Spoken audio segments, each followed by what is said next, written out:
I've played Quake for over 18 years and reviewed over 50 mice, so you might wonder why I'm reviewing an MMO mouse. The answer is, because it was requested, and because if I can find the right button in Quake, I'm sure it will be easy in an MMO. The four main points are that it has a top optical sensor in the 3988, it uses Omron switches, it has an ergonomic shape, and obviously I'm not going to review it as an FPS mouse, so let's get one thing out of the way. It's about 119 grams, which is generally too heavy for FPS. Should be fine in MMO though, and I was aiming fairly well in Quake anyway. The packaging isn't as straightforward as I'd like, but the mouse was safe inside. The cable is about 1.8 meters, braided, and it's fairly flexible and smooth. It wasn't any trouble in a mouse bungee either.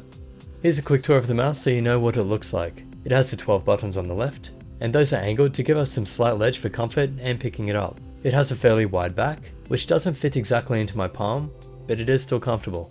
Nice rubberized coating on top, but no finger grooves in the buttons. And the right side is a bit unsafe in the sense that it forces you to position your fingers in a certain way, but the rubber grip there and slight angles made it easy to pick up. I think the mouse looks pretty good, except for this one angle from the back. And an interesting feature, you can slide the side buttons into a position that suits you. The key you get with it is to lock the panel from underneath. You note the button slope is very slight and the hump is toward the back. This means that it can suit most grip styles, but as always, it depends on your hand size. Here's a size comparison with some other mice so you know the basic size of it, next to the Razer Death Adder and also the Roccat NIF. It feels quite large in a few ways. The grip width is about 7 cm, the base length is around 10, with the top length being about 11.7, and the height is around 4 cm. So because the shape is more circular than other mice, I'm tempted to say it's meant for claw grip, but I think people with hands between 16 and 18 cm can palm it, and probably 17 to 20 can claw.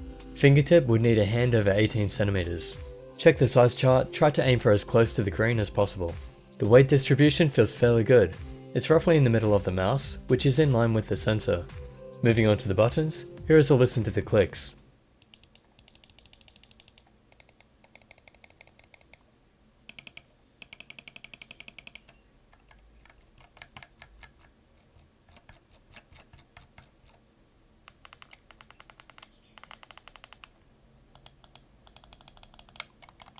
Left and right being Omron switches are light and easy to click. They're also quieter than other mice, while still maintaining good tension, suitable to FPS and MOBA games.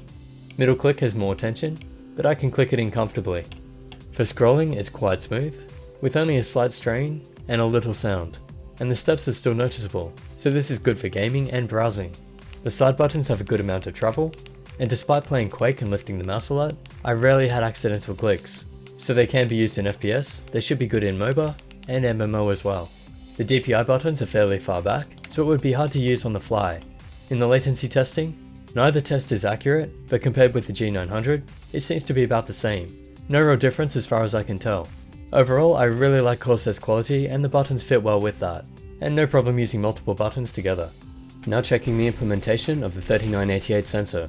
All good on the rocket jumps, and moving it as fast as I can, I can't make it spin out. In the tilt slam test, it can spin out. Shouldn't be an issue in MMO. Zooming in for the sniper test, tested at 400 and 1600 DPI, on hard and soft pads. It tracks very well, as expected.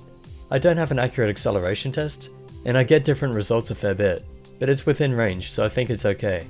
The lift-off distance, even set to low in software, is about 1 DVD on a hard pad and almost 2 on a cloth pad. That's fairly normal for 3988 mice, but still good and should be fine in MMO as well. There's no delay that I can tell, and in the line test, no abnormal jitter, no angle snapping or skipping. The lift-off movement is well controlled, and there's no lens rattle. Solid performance as always from the 3988, so if you want an MMO mouse with a great sensor, this is definitely an option.